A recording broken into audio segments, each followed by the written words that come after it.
তোর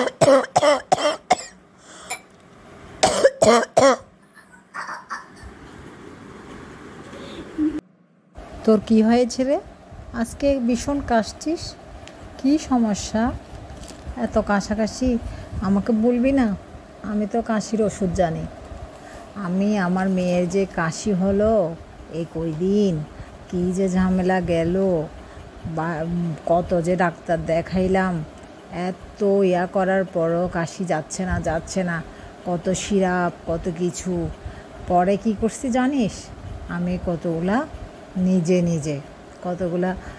মানে নিজে করলাম, নিজে অ্যানালাইসিস করলাম যে মানে কি খেলে কিভাবে কাশিটা দূর হয়। পরে দেখলাম আমার টিপসে ওর কাশিটা গেল। তাড়াতাড়ি বলো না, আমি তো কাশতে শেষ। এই শুন, কাশি কমাতে যা লাগবে, যা খাবি, প্রথমে বাসক পাতা খেতে পারিস। এই পাতা পানিতে সেদ্ধ করে সেই পানি ছেঁকে নিয়ে কুসুম গরম অবস্থায় পানি পান করবি। প্রতিদিন সকালে এই পানি পান করা ভালো। এই পাতার পানিটা সেদ্ধ করে প্রতিদিন সকালে পান করবি, তাহলে ভালো। আর তুলসী পাতা যদি কাছে থাকে তাহলে তুলসী পাতাটা ইউজ করবি। এই পাতা থেতো করে এতে কয়েক ফোঁটা মধু মিশিয়ে প্রতিদিন 2-3 বার করে খেলে কাশি ভালো হয়। আরেকটা আছে, আর গুলো আছে যে, ওগুলা বলো, যেটা কাছে থাকে সেটাই আমি খাবো। ঘরে তো সবসময় আদা থাকে, আদার টুকরা করে নিবি, তার সাথে লবণ মিশিয়ে কিছুক্ষণ পরপর খাবি। আদা চাও কাশি উপশম করতে বেশ ভালো সহায়ক, বেশ ভালো, খেতে পারিস। সেটা তো সবসময় ঘরে থাকে।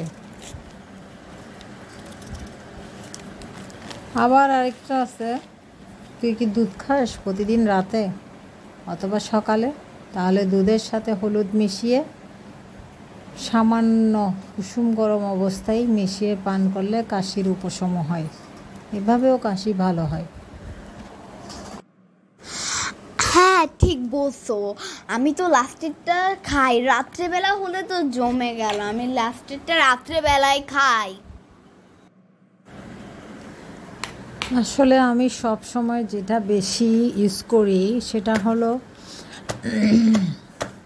তুলসী পাতা, এক টুকরা আদা, তারপর একটু হলুদ, 2-3টা গোলমরিচ, তারপর হলো এলাচ, 2-3টা এলাচ, তারপর 7-8টা লং, সব মিলিয়ে আমি সেটা সেদ্ধ করে নিই, প্রচুর পরিমাণে সেদ্ধ করি। 1 গ্লাস পানিকে সেদ্ধ করে আধা গ্লাস করে নিই। তারপরে ওই পানিটা হালকা গরম অবস্থায়, কুসুম গরম অবস্থায় বারবার খেতে থাকি। এর ফলে কি হয়, কফটা বেরিয়ে আসে, এই আর কি। তুই চাইলে এটাই খেতে পারিস, এটাও খুব ভালো। লবণটা না হলে তো আবার মজা লাগে না, মানে কেমন একটা লাগে, বুঝছো? তাই তুমি যদি বলতে লবণটা একটু মানে দেওয়া যাবে কি না, তাহলে আমার জন্য, বুঝছো, অনেক ভালো হতো। কারণ আমি লবণ ছাড়া মানে কেমন হবে ওইটা টেস্টটা, আমি আসলে টেস্টের উপর নির্ভর করে আমার খাওয়া দাওয়াটা। আচ্ছা, আমি তো ভুলেই গেছিলাম, শেষের লাস্ট মিশ্রণটার কথা বললাম না। 1 গ্লাস পানির সাথে আদা, 1 গ্লাস পানি যখন আধা গ্লাস পানিতে পরিণত হবে তখন একটু লবণ দিয়ে তারপর ওইটা পান করবি, তাহলে ভালো লাগবে, একদম অনেক ভালো লাগবে। 2-3 দিনে ভালো হয়ে যাবে, অনেক কফ বের হয়ে যায়।